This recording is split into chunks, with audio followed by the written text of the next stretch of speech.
Hello, Sanibonani. Welcome to my YouTube channel. This is my first live show, so please do bear with me. I am doing a show called Quarantine Diaries, where I will be speaking to my friends and my colleagues about where they are and how things are wherever they are. And today, my very lovely first guest is Anelisa Lamola, who is an actress and a musician. And she's joining us today to tell us where she is and what is happening where she is. Anelisa, welcome to the show. Hello. How you doing? How are you doing? I'm very good, sis. How are you? I'm very good, sis. How are you? Oh, technical difficulties already. I am good. I am good. And where are you? I'm currently in London. I'm quarantined in London, which is my place of residence. Yeah, this is me in London.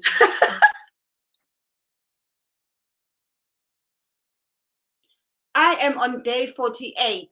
What day are you on? Because I started my quarantine in the US, in New York, so I'm on day 48. What day is London on? I believe London is in the fifth week. We're in the 5th week of lockdown. But personally, I've been self-quarantining. It's been over a month in London as well. Yeah, but I've been self-quarantining for nearly 8 weeks now, because when I got back from South Africa, I was very scared going through airports, so I decided to stay away from human beings.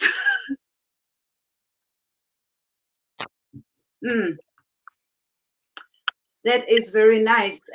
And please introduce yourself. Tell us about what do you do, so that you can tell us how your industry has been affected by everything that's going on. Okay, so for those who don't know, I am a singer, actress, and I dabble in a lot of things. So first of all, one of the industries for me that's been really affected is my musical theatre industry. The theatre industry has been shut down. In fact, all of my industries technically, because I live on the live industry, and that's how I pay my bills. But because obviously venues are shut and things like that, I can't go out and sing and perform. However, I've been very lucky, because in the past I've been able to be in the recording world, which allows me to do things such as cartoons and singing on songs and things like that, and collaborating with people. So for me, the affection has been on money, because nothing's moving at the moment. But mostly, I've been very lucky as well, because I have a home studio, so I'm able to get in and record and do things like cartoon work and voice recording and vocals for tracks and things like that.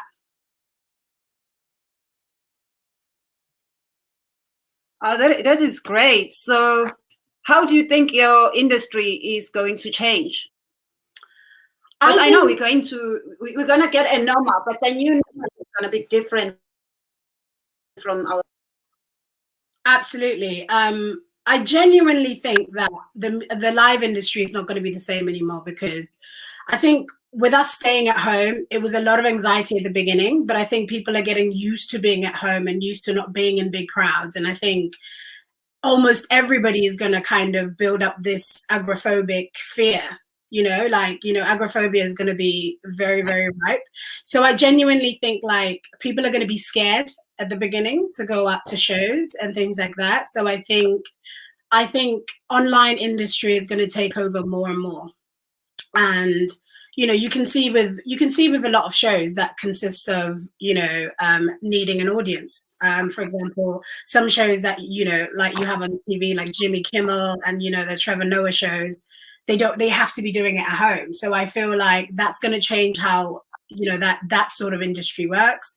I think theatre wise, the theatre's taken a hit anyway, because financially, you know, a lot of theatres are already booked till maybe like 2024 in terms of which shows are coming in and out and how long the length they're going to be there at that theatre. So I feel like that's going to be shaken at the beginning, and it won't, you know, that industry won't suffice again until people are more comfortable with being out and more comfortable in being in big crowds and close to people. Because if you think about when you go to concerts, you're stood next to somebody very, very closely. And so I think we're all thinking about germs now, you know, like let alone thinking about corona. We're going to be thinking about germs. So you're going to be thinking, oh, do I stand next to this person? Am I going to be able to, you know, am I going to get something from them? So I think that's going to hit a lot. And if people are not ready to go digital, they will be very much affected.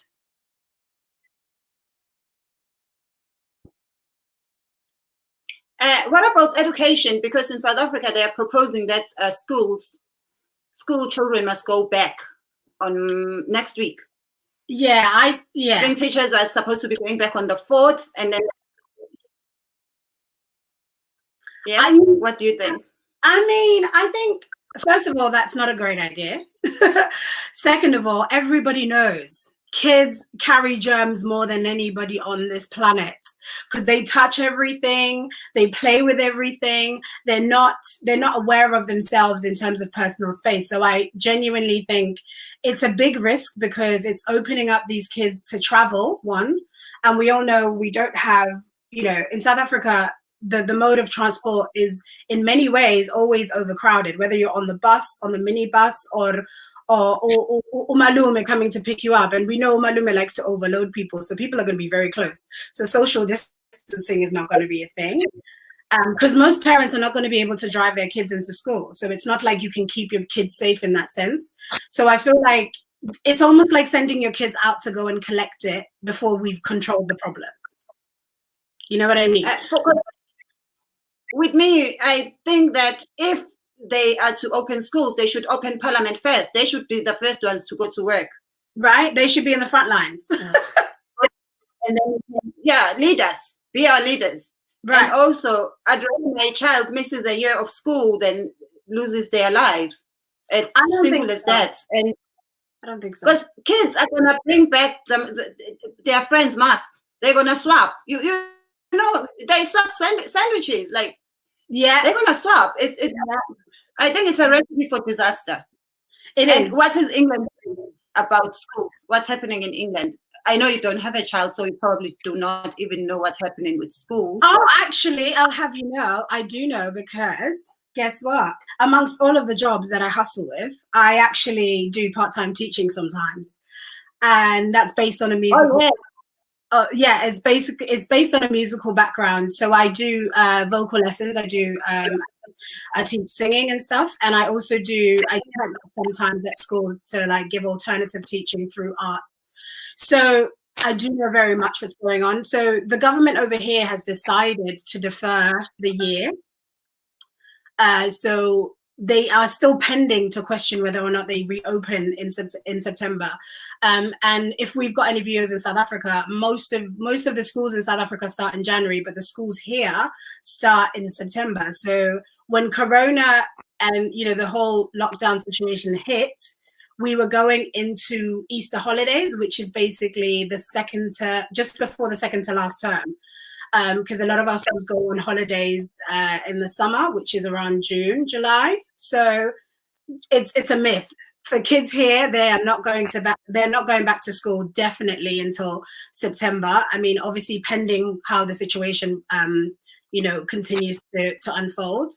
But I think it was the best decision to make because, you know, kids can still study at home. And obviously here the system is a little bit better because they have online systems and portals for kids to interact with teachers and things like that. So a lot of, like, you know, video calls and things like that have been implemented into the system.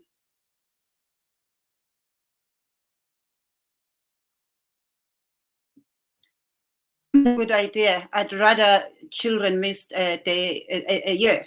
You can repeat a year. We know so many people who repeated a year without any, and they're still alive. Absolutely. I went I don't know if you're gonna be happy with this, but you have. I visited them. Took a few photos, and I'd like you to explain to us what you were doing. Okay. I'm not sure how happy you're gonna be, but these are no comment.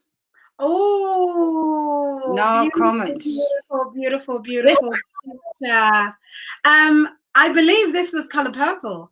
Amongst some of the shows that I've done in the past, I've done a show called The Color Purple. A lot of people know it from like the film version of it.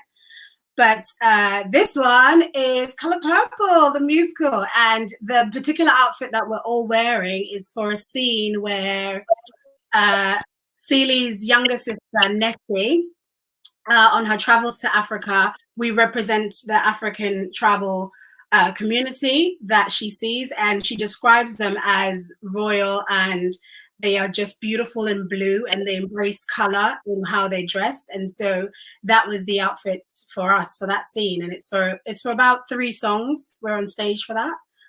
Yeah, and it's a very quick change, that one. I remember that because very soon after that we have to change makeup and be back in the South, in America, you know, in Texas, all those kind of states. Yeah. Hit me with the next one. That's beautiful. And I was privileged enough to. Yes, you were. And the next one is. Where are we? It's but it's gonna load. Oh. There.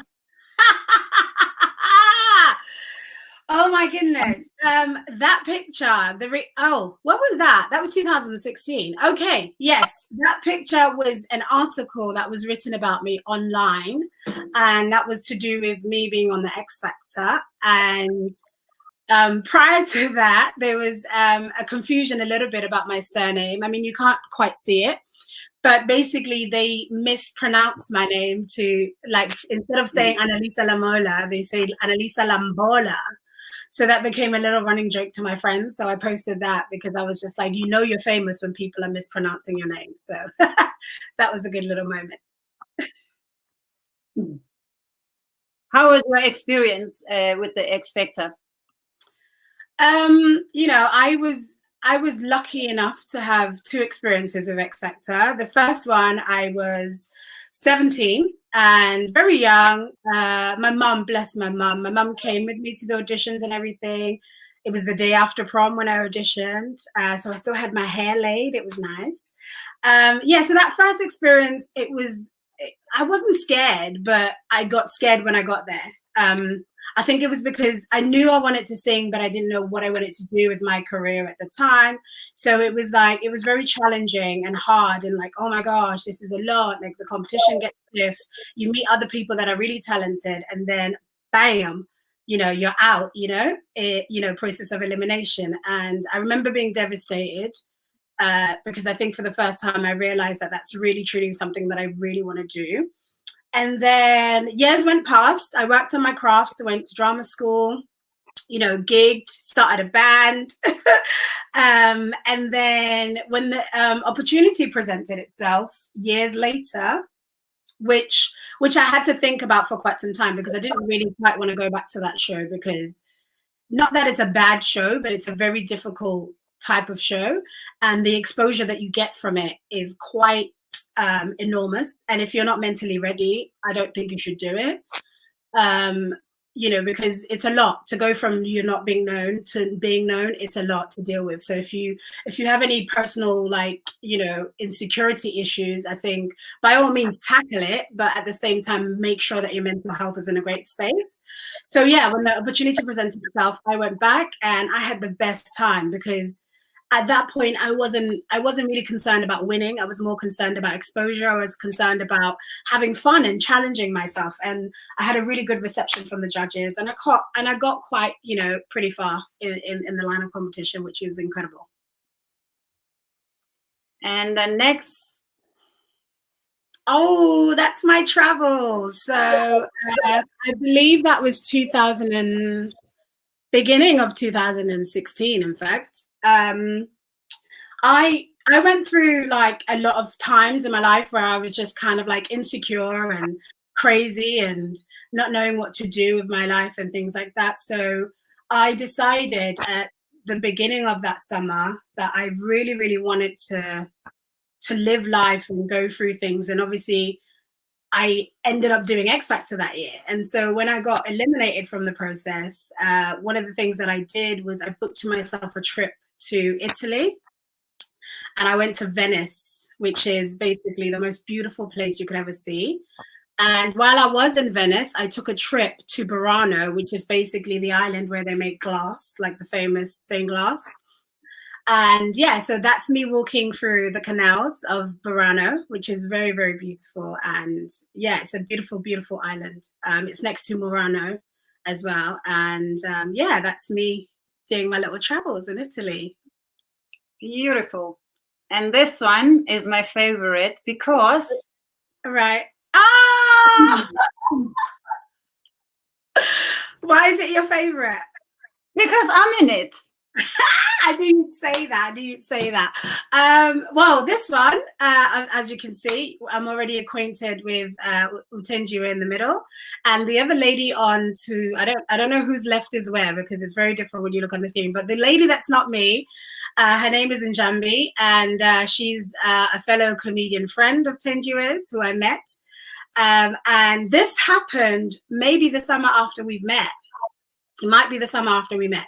I believe this was a two-woman show. It was Jembi's and Thenjiwe's project, and I ended up joining them in being their interval entertainment and opening act. So yeah, that's the first show we've done together, actually. Yeah, and it was a beautiful show.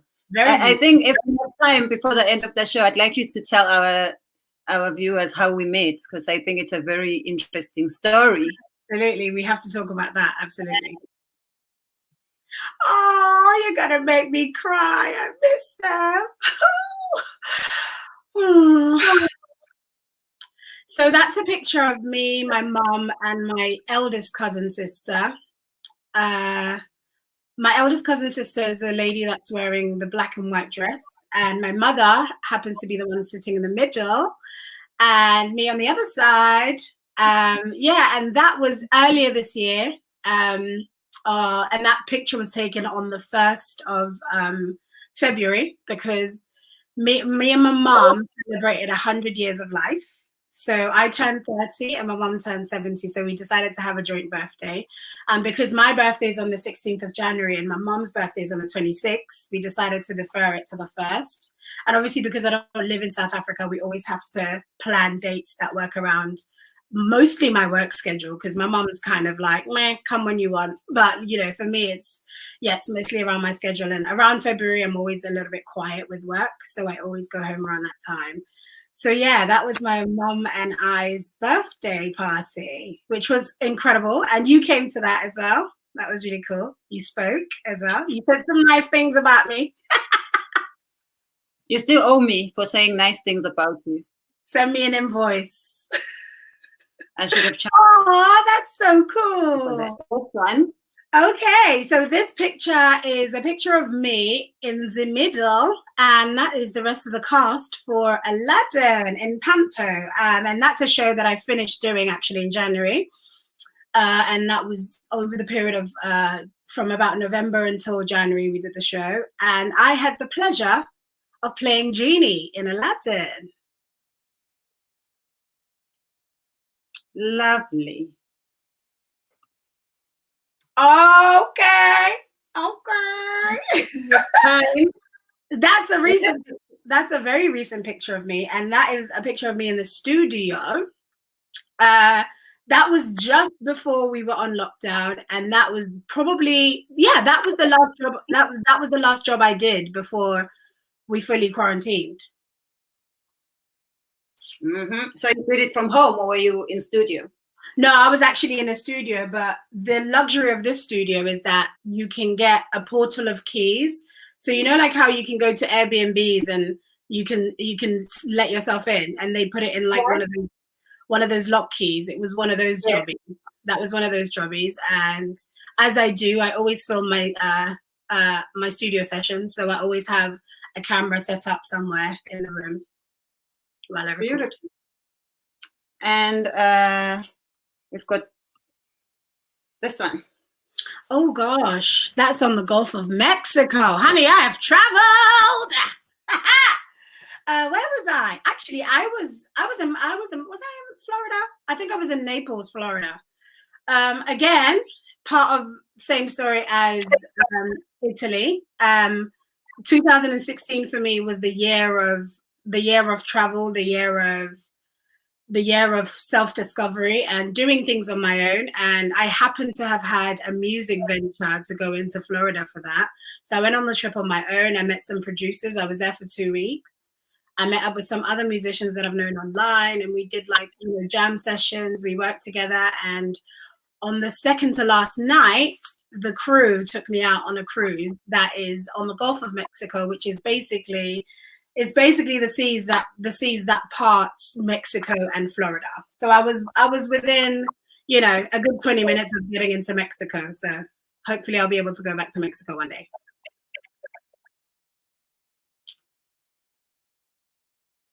That is beautiful. And this one, where were you here? Oh, Casa lady, I love the outfit. Thank you. That happens to be my sister-in-law. It used to be my sister-in-law's dress. And child, when I saw that dress, I was like, girl, it's going to fit me. So I pay homage to my sister-in-law because that's her dress. That photo was taken in front of my mother's house. Well, not my mum's house, my mum's childhood home. Actually, they live in Bedford. My mum grew up in Bedford in Port Elizabeth. And they live on the main road, so you can actually see the mountains behind me. So I was stood in the middle of the road taking this photo, but probably not scared for my life because there's not a lot of cars that go past that road because it's a long road in the middle of mountains. So so I wasn't being dangerous. And that photo was taken by my cousin Owen, and it was a traditional ceremony. Big num combo tea. It was all the rage. And this one. Oh, this photo is the last performance I did on X Factor, actually, in 2016. And that happened to be the very, very, very, very, very, very, very, very painful 6-chair challenge. Which basically, if people don't know what 6-chair challenge is, there's 6 chairs, and there'll be there was, in my category, there were 17 contestants, and basically you fight for a chair. So if you're sitting on a chair, because if somebody comes out and blows you out of the water, then they get your chair, honey, and the judges decide that. And so unfortunately for moi, that was the end of my road. I didn't make a chair. And this last one. Oh no, we've done that one. No, I the wrong one. Oh, this last one. This last one reminds me of how we met, in fact. So this was me playing Rafiki in The Lion King in Disneyland Paris. And this was, I believe, 2018. Yes, 2018. And I believe that's when we met. Do you remember how we met? Please tell us how we met, because I think that's a very interesting story. So I was, getting ready, got ready, get dressed, wait at the bus stop, waiting for my bus to go to work. And at the time I was living in Paris, working at Disneyland Paris doing the show. And I happened to because they had all these long buses that extend. So they, it's almost like a 2 bus, but it just extends, when it has that harmonica bit in the middle, those kind of buses. So the bus comes over and it goes past me, and obviously I'm about to get on the bus and we're all queuing up and getting on the bus. And as I'm looking on the window, I'm like, oh, I recognize this face.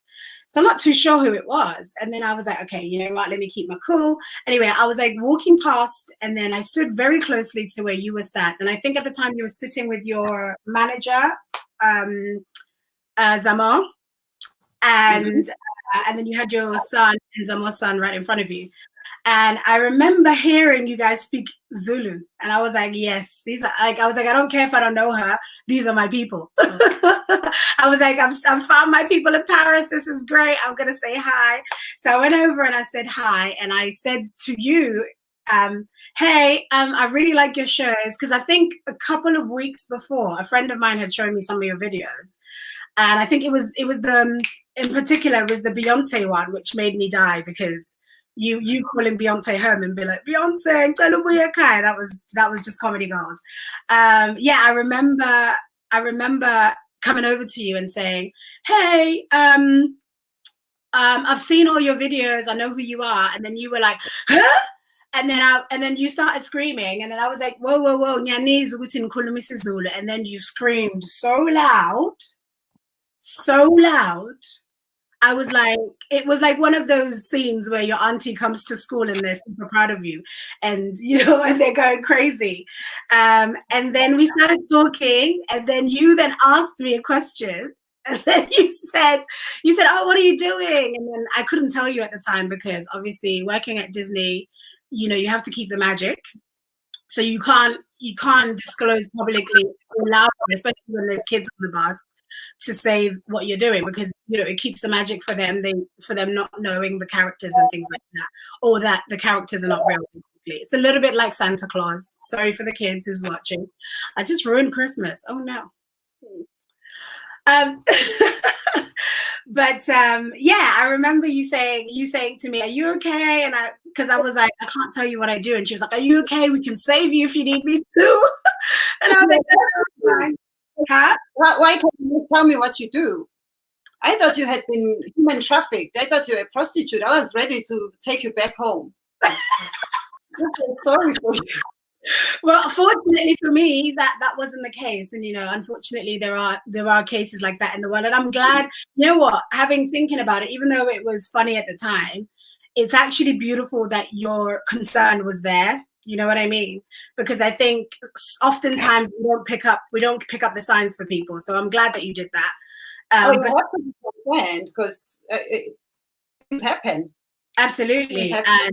And luckily for me, that wasn't the case. Luckily for me, I was, living in another city because of my art. And yeah, and I couldn't tell you, because obviously Disney, we can't let out the secret. And then obviously I eventually got time to just speak to you one-on-one when we got off the bus, because I found out you guys were going to Disney. And I invited you guys to come and see the show. IPs. We didn't have to queue Disney. We were family. We had... It was such a nice experience. Let's move on to the next segment of the show, because you and I would never stop. Absolutely. Yeah, and we'd still be here. Right. Next segment of the show is Would You Rather? Okay. Would you rather be quarantined with Donald Trump or Jacob Zuma? Ooh. Donald Trump, Jacob Zuma, or Boris Johnson? Ooh, okay. Boris Johnson is out because he's just had corona, and he's got a baby mama now, so I ain't got time for that. And also he's got like 6 kids with 4 women. I'm not dealing with that. No, thank you. See you later. Mr. Zuma. I mean, Ingandla is very big. Huh? What did you say about Mr. Zuma? Oh, Mr. Zuma, there's Ingandla to consider, because that he's got a lot of land, so maybe I won't even have to see him, because then maybe huh? Okay, baby mamas with land. Okay. I mean, I'm thinking about it. I'm considering it, and then let's think about Donald Trump. Donald Trump, I don't know. You know what? I don't like Donald Trump, but I don't know. It's a toss up between Zuma and Okay.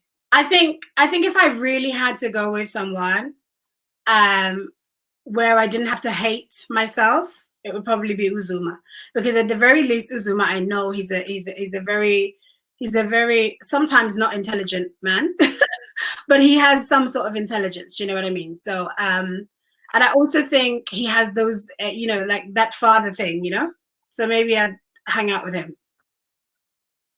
Maybe for Rumshinwak. You Hey! never know. I mean, I'd have. Would you rather shave your hair for the rest of your life or never have to do your nails again? Oh, I'd rather shave my hair. When you shave your hair, you can't wear a wig. I can shave my hair. I used to no wig. Yeah, no, that's fine. I used to have really, really, really, really short hair, and I've shaved my hair quite a few times in the past. And no, I would live with shaved hair. Like, I have a nice little shape, and I have a beautiful face. Because if you take away all this hair, you can see all of this, honey. Okay. But nails are a pet peeve of mine. I'm struggling a little bit with not having nails because I find them like they are part of my femininity. They're a part. Like, would you rather never wear a bra again, or never wear high heels again? Oh, I'll definitely be happy not wearing high heels. Yeah. The older I get, like, my knees are like, no, what are you doing to us? So I'm like, no. I'd be happy to get rid of heels. I'm happy with that. A bra, I'm packing, honey. I gotta carry. Like, look, it's a lot to carry. So last one, would you rather lose all your teeth and not be allowed to put any false teeth, or lose one eye?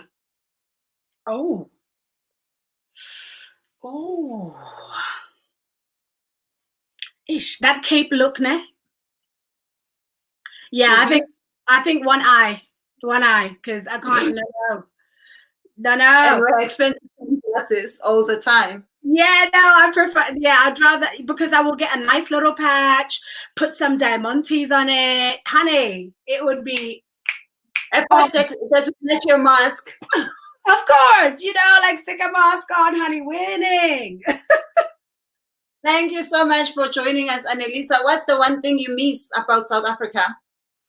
I miss my mom and my family. I mean, to be fair, that's a given. That's already a given. But I think I miss the people. I think people are different here in the UK, People are very reserved. People are very to themselves. I miss being able to walk down the street and somebody saying hello, even if they don't know you. That just the warmth. South Africa is so warm, and it's culture, it's home, it's the sun. I mean, I don't miss it right now because Ubegitele has shut everything down. And as you can see, one has Prosecco. Yeah. People who are in countries that I'm in the UK as well, but I'm just drinking water. I mean, you're healthy. I'm not. In solidarity with my fellow South Africans. I mean, I thought. No, but I thought, you know what? I'm also in solidarity, because if one of us drinks, the whole nation drinks. It's for our ancestors' pen. I will pour it on the floor as well. Don't worry. And also, what message do you have for everyone in the world? Because this is something that's affecting all of us. My message to the world is that, like, it isn't by chance that we're going through this. So I truly believe stillness is a good thing. Stillness is a good thing. And I think we all need to allow the process to happen. I think oftentimes we're too quick to try and rush and fix things without actually listening to what the real problem is. I understand that COVID is not a spiritual thing, but it's kind of forced everybody to be on a spiritual journey. So I genuinely hope that everybody just keeps sane. Try and meditate. I don't meditate every day, but I do think that really helps me. I think do the things that make you happy. Don't feel the pressure either, because I feel like I remember at the beginning of this whole thing, I was feeling the pressure to release content. I was feeling the pressure to sing and do stuff and keep busy and especially online, and to show people that I'm busy. But I think it's okay. It's okay to do things at your own time. Also, take advantage of this moment for people that have always worked away from home, people that are people that are always busy, too busy to like pay attention to their friends, to their families. Use this time for that. Use this time to soul search, or use this time to sit around and do nothing. Whatever serves your soul and whatever's going to get you through this. Like, I think a lot of people think that they should come out of this having acquired like a skill or something like that. No, it's actually okay to just survive. You know, that's very important, especially for mental health. You know, I think survival is the thing for us right now that we need to really focus on. And just focus on other kind of things, and love yourself more than anything. Have your hair days, have your makeup days. Put makeup on sometimes just to go to the living room if you want to. You don't have to, but you know, every now and then I do. And who are you quarantining with? I'm currently. Don't answer, because I know a friend of mine is quarantining with somebody's husband. So if